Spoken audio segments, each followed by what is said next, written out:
Hello बच्चों, welcome to biology बस। बच्चों, आज की वीडियो में मैं आपको एक्सप्लेन करने वाली हूँ आपके क्लास 11 के chapter breathing and exchange of gases chapter से एक टॉपिक जिस जो कि है मैकेनिज़्म ऑफ ब्रीदिंग। बच्चों, मैकेनिज़्म ऑफ ब्रीदिंग में सबसे पहले आइए मैं आपको थोड़ा सा इंट्रोडक्शन दे दूँ।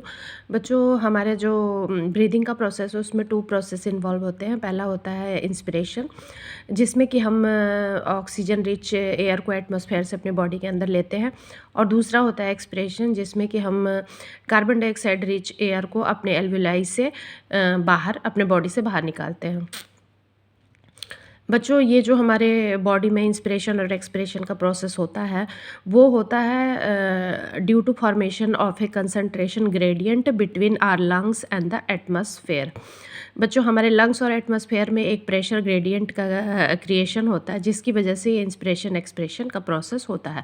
बच्चों, जब भी हमारे लंग्स के अंदर का प्रेशर एटमॉस्फेरिक एयर के प्रेशर से कम होता है, तो हमारे बॉडी में इंस्पिरेशन का प्रोसेस होता है, मतलब हवा अंदर जाती है हमारे बॉडी में।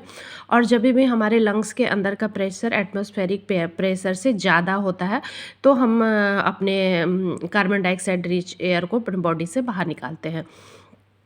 और बच्चों, ये जो प्रोसेस होता है इंस्पिरेशन और एक्सपिरेशन का, इसमें हमारी हेल्प करते हैं हमारे डायफ्राम्स। ये स्ट्रक्चर जो कि आप देख सकते हैं। बच्चों, ये डायग्राम दिखा रहा है इंस्पिरेशन को, और ये डायग्राम दिखा रहा है एक्सपिरेशन को।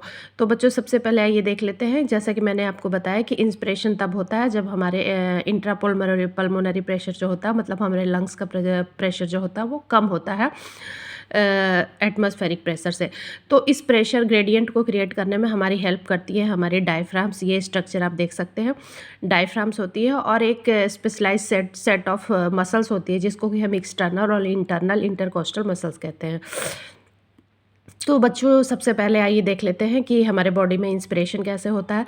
तो इंस्पिरेशन के प्रोसेस में बच्चों, सबसे पहले हमारा डायफ्राम क्या होता है, कॉन्ट्रैक्ट हो जाता है। डायफ्राम के कॉन्ट्रैक्शन होने से क्या होता है, हमारी जो एक्सटर्नल इंटरकोस्टल मसल्स होती हैं वो क्या होती है, एक्सपेंड करती हैं, जिसकी वजह से हमारे रिब्स और स्टर्नम जो है वो क्या हो जाते हैं, ऊपर की तरफ उठ जाते हैं, मतलब फैल जाते हैं, आगे बढ़ जाते हैं। और उनको लिफ्ट होने की वजह से हमारा जो थोरेसिक वॉल्यूम है हमारा बॉडी का, वो क्या होता है, वो इंक्रीज़ हो जाता है। और बच्चों, थोरेसिक वॉल्यूम जब इंक्रीज़ होता है तो हमारे लंग्स का वॉल्यूम भी इंक्रीज़ हो जाता है। और बच्चों, लंग्स का वॉल्यूम जब इंक्रीज़ हो जाता है, तो लंग्स का वॉल्यूम इंक्रीज़ होने की वजह से हमारा जो इंट्रा पल्मोनरी जो प्रेशर है वो क्या हो जाता है, वो लेस हो जाता है एटमॉस्फेयर के प्रेशर से। और उस वजह से हमारी बॉडी के अंदर क्या होता है, हमारा जो एयर होता है वो हमारी बॉडी के अंदर आता है। और इस प्रोसेस को हम लोग कहते हैं इंस्पिरेशन, जिसमें कि हमारे बॉडी के अंदर, हमारे लंग्स के अंदर बाहर से एयर आती है। बच्चों, ये तो हो गया हमारा प्रोसेस इंस्पिरेशन का। अब आइए देखते हैं कि हमारा एक्सपिरेशन का प्रोसेस कैसे होता है।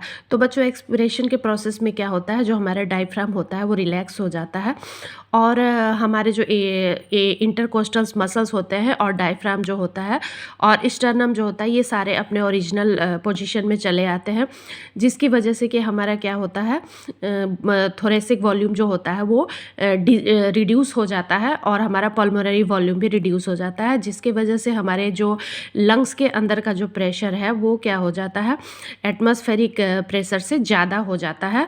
और इस वजह से हमारा जो एयर होता है वो क्या होता है, हमारी बॉडी से क्या होता है, हमारे लंग्स से क्या हो जाता है, एक्सपेल्ड हो जाता है, मतलब बाहर निकल जाता है। तो बच्चों, ये प्रोसेस हो जाता है एक्सपिरेशन का।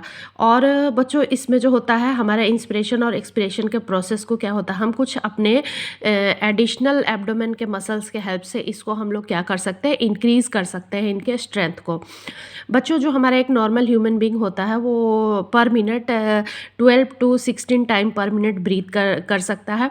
और ये जो हमारा ब्रीदिंग मूवमेंट्स में जो एयर का वॉल्यूम है कि हमारा कितना इंस्पायर और एक्सपिरेशन में कितना वॉल्यूम ऑफ एयर यूज़ हो रहा है, उसको हम एक इंस्ट्रूमेंट की हेल्प से ये मेज़र कर सकते हैं, एस्टिमेट कर सकते हैं, जिसको कि हम लोग स्पायरोमीटर कहते हैं।